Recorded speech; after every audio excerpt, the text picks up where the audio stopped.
Here's a tip. When you're labeling a building setback line or a landscape strip or a buffer, make sure that the label actually coincides with where the delineated area is. So this label here says a 16-foot rear building setback line, but this is not in the area of a rear building setback. The setback is from the property line to the 16-foot mark. That's where you're not allowed to put the building.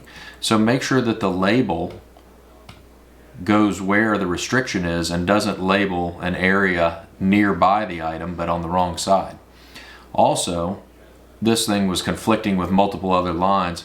A better location would be over here, or maybe even better yet down here, just further away from the improvements, so that the site plan near where you're looking is cleaned up more and you have other information further away.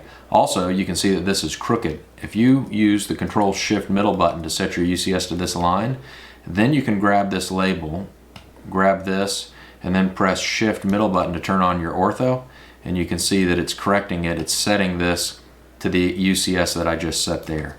So that's a few tips on adding a label for a building setback or a property buffer.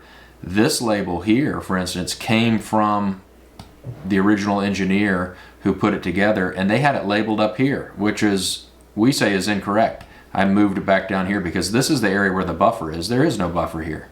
So just be cognizant of that as you label things. Make sure that they're the appropriate size, they're in an area where it doesn't compete against other information, and they're in an area where they're not covered up by other lines. And that's it. Thanks.